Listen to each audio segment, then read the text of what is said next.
Olá, meu povo, e aí, como é que vocês estão? Hoje a gente vai falar de um assunto muito top, um assunto bastante cobrado aí por todos os professores, todas as provas, que é o regime militar brasileiro ou a ditadura militar no Brasil. Beleza? É um assunto extenso, né? Mas não é tão difícil não. É fácil a gente prestar atenção, lembrar dos personagens, né?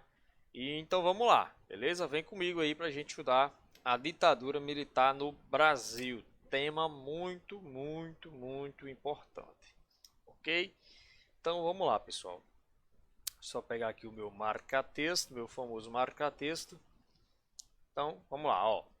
Antecedentes. O que foi que antecedeu aí o regime militar no Brasil, né? Que vai de 64 até 85, ou seja, serão 21 anos aí em que o Brasil não terá eleições diretas para presidente. O Brasil será governado pelos militares, ok? Daí o nome ditadura militar. Ditadura vem no sentido de repressão, de é, foi cerceadas as liberdades individuais e a população era obrigada a obedecer as leis, não de uma constituição, mas à vontade dos militares, ok?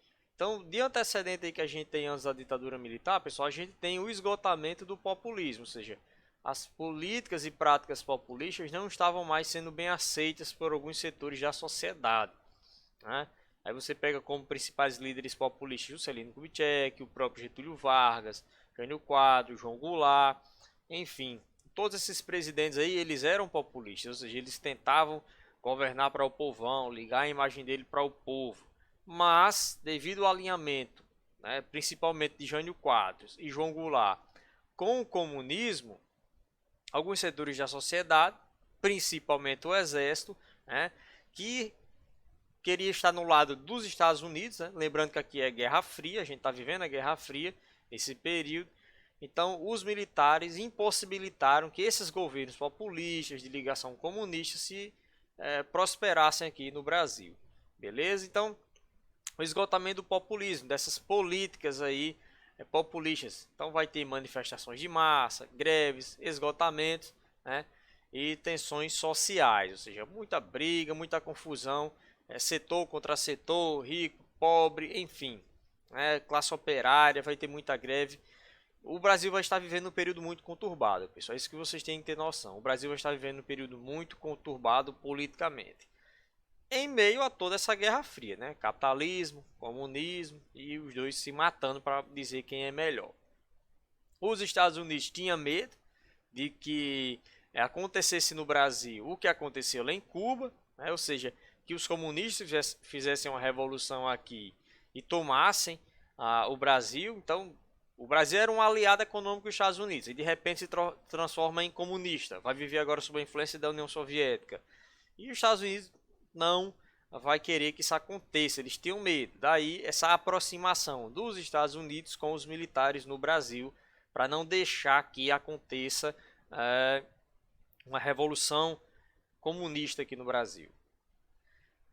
Apoio dos setores civis conservadores, né, ao golpe militar, ou seja, boa parte da população vai apoiar, né, que os militares não permitam que o Brasil se transforme em um comunismo, né, a classe conservadora aqui, a igreja, classe média, né, a elite também, enfim, vai ter até a marcha da família com Deus, né, que era uma marcha que exigia que o comunismo acabasse aqui no Brasil.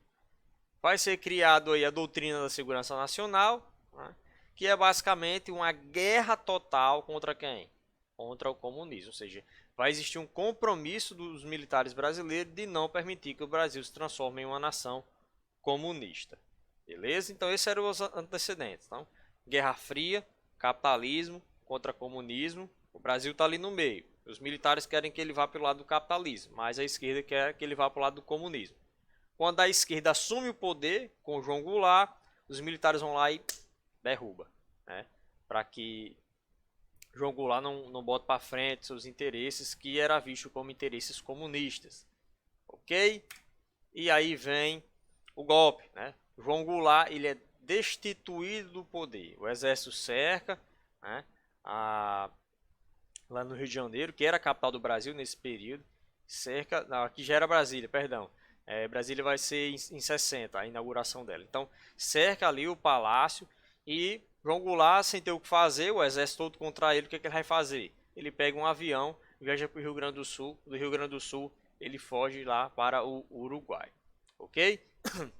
Então, o que, é que vai acontecer? O Brasil após o golpe. Quem assume a cadeira da presidência, assim que o presidente deixa o cargo, é o presidente da Câmara. Isso aqui até é uma regra constitucional. O presidente da Câmara assume, né, quando não tem um vice para assumir, já que João Goulart já era o vice, ele era o vice de Jânio, Raniero Mazzilli assume o controle do Brasil temporariamente, ok? Mas ele passa o controle para quem?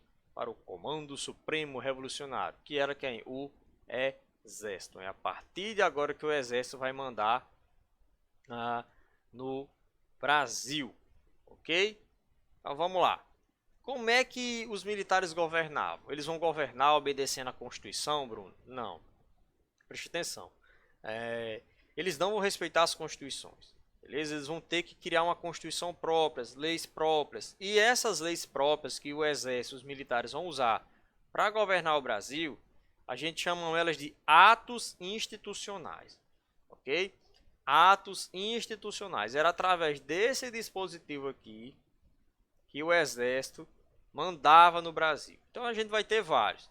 O mais famoso e o mais cobrado em prova é o 5. Então, na hora do 5, vocês estejam ligados, vocês estejam com muita atenção, né?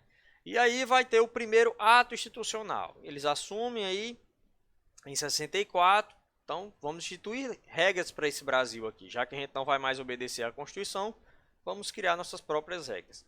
E aí vem o ato institucional número 1, ou AI1. É assim que a gente chama. Não, para não dizer ato institucional, a gente chama AI. AI1, AI2, AI3, AI4 e o principal deles, o AI5. Beleza? O que é que determinava o AI1? Demissão de funcionários públicos leais ao antigo governo, ou seja, quem tivesse ligação com ideias socialistas e comunistas foi expulso. Foi expulso do governo. Podia ser militar, podia ser civil, enfim.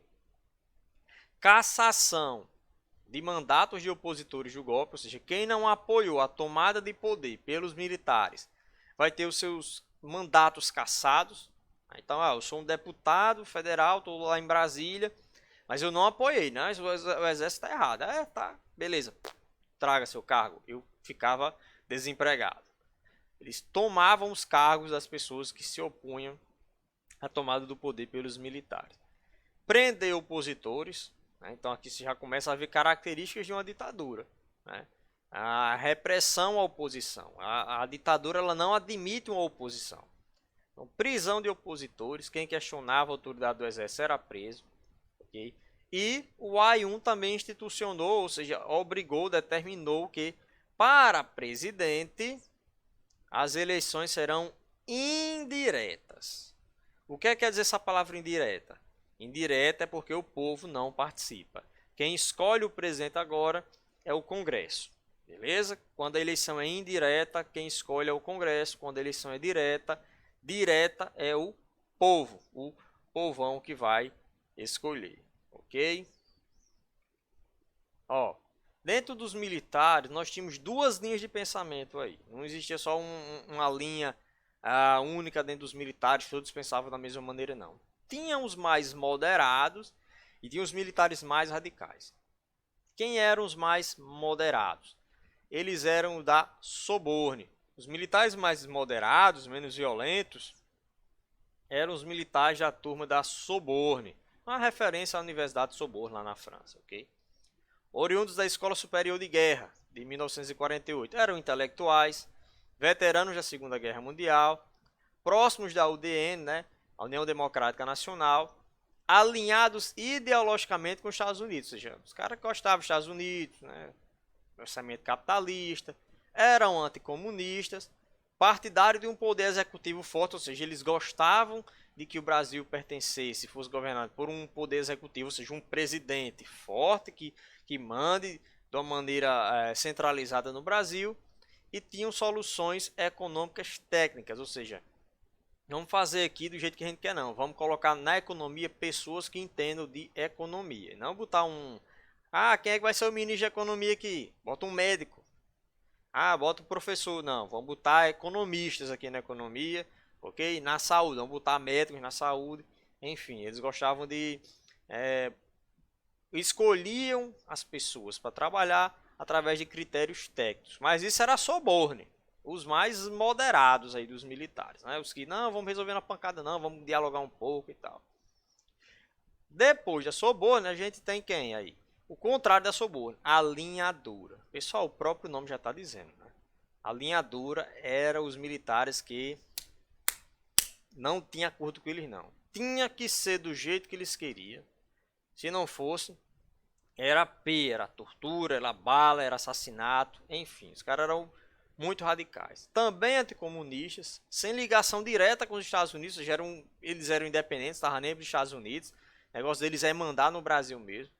Nacionalistas, ou seja, pensavam só no Brasil, queriam governar o Brasil pensando só no Brasil, sem pensar em relações com outras nações.